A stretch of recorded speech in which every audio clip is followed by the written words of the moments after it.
Hey everyone, I'm Jairus McQuaid Hunt and I'm co-owner of Tall Tale Farm here in Crozet, Virginia, and today I'm going to show you how we do our horse fencing. So here we are getting ready to finish some fencing, but I'll go over the tools that you need, and I got my project manager Lucy here to make sure we do a good job. So here are a few tools you're going to need to get your fence built. First, you need a good measuring tape, long one preferably, and post hole digger. I just use this for cleaning out the holes. I use my tractor auger for actually digging the holes, which makes quick work of that. And then you need a good tamping post to tamp in the post once it's dug, and also a level. So first thing you want to do is kind of envision and map out the area that you're looking to fence in, and then to get started I like to use some string and some sort of stakes to get a nice straight line. Once I have my straight lines, I'll take a long measuring tape and mark off where the posts are going to go. I do them usually roughly 7.5 feet apart. That way there's some room for error. So a nice piece of equipment to have would be a compact tractor. First fence I ever did, I hand dug all the holes and it took a long time. So once we got the tractor and a post hole auger, fencing started to go up much quicker. So I use a 3-point hitch post hole auger, attaches to the back of the tractor. The PTO drives the auger and drills out the holes. It works pretty well, and they roughly cost anywhere from $1,000 to $2,000, but well worth the investment. More holes to drill, and this next one is going to be where a gate will be placed. So it's going to be a 12-foot gate. Bottom of the post, I will measure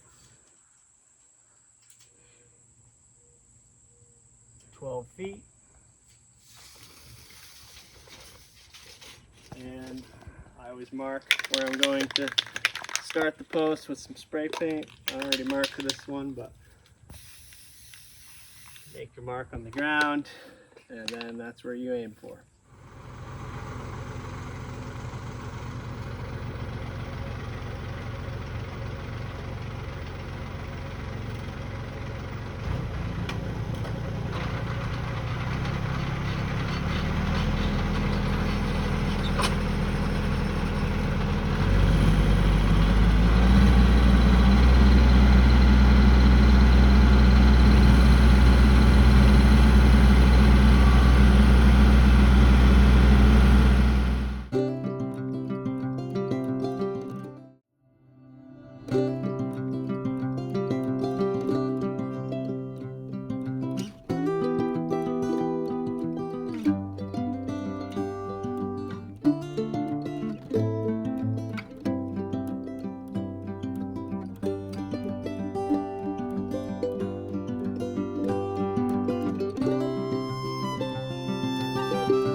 Mostly dug. This was one of the more difficult holes. Being so close to a tree, hit some roots and stuff, and basically we're gonna have to finish it by hand with the hand hole digger. This is going to be a gate post, so it needs to be a little bit wider and a little bit deeper because we're going to use concrete to hold it in place.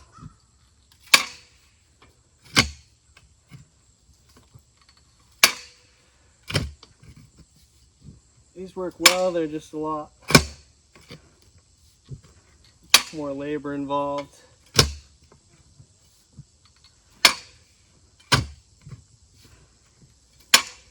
This is one of the 2 gate posts we're going to have. The gate posts are the only posts I use concrete with because the gate swings and there's more weight attached. It gets a lot more action than the rest of the fence. So we want them to stay nice and sturdy throughout the life of the fence. Once all your posts are in, it's time to put up the fence boards. The way I do it is I take the string, the same string you used to get a nice straight line with the posts. I use that to get the top fence board nice and straight and even all the way down the line. So put in a screw or nail on one end at the height you want it at. I measured mine at 49 to 50 inches tall, and then you run your string down 5 or 6 posts, and if you're on a hill you have to start putting in another screw at the same height as the first one so that it keeps it even. First board we're getting ready to put up, I like to use oak fencing fence boards. It's a little more expensive, but it holds up a lot better than, say, your pine or poplar. First, we're going to take the sawmill factory end off because usually they're split and they're not always nice and straight. Take your skill saw and speed square and just level off.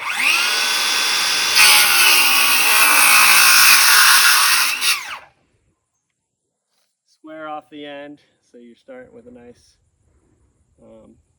fresh end of your board. Because the boards are 16 feet long, they can be a little unruly to deal with, and if you're doing it by yourself you're gonna need a little help from either a block of wood, or I just put a screw in. Approximately, they're 6-inch wide boards, so go about 6 inches down.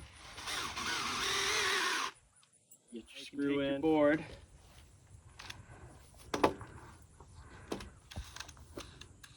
Set it on your middle screw. That'll balance it. You come to your end.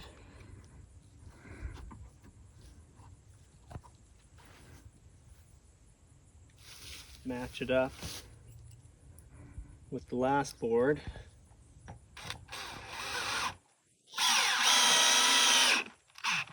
And I just use deck screws. They're just easier to deal with, especially if you have to repair a section. They're easy to take off and put back on. Tacked your board in at one end. Now you can adjust the height at the other end. Get your screw started. Move it up to that line.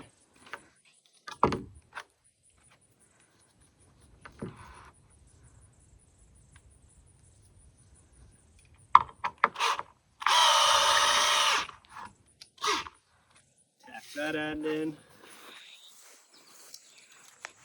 Go back to your middle post.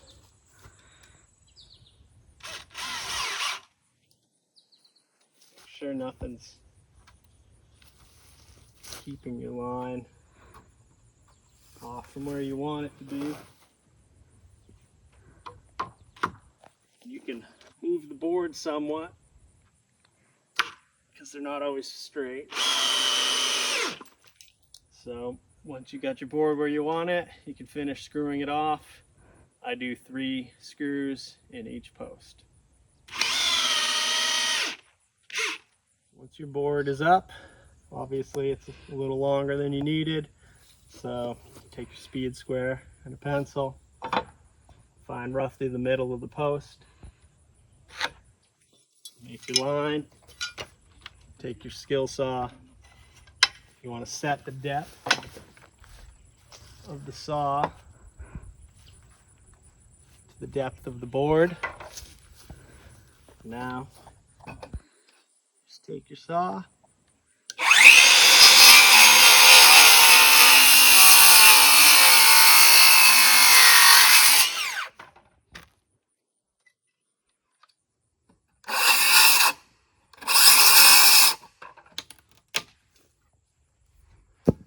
Take the excess off.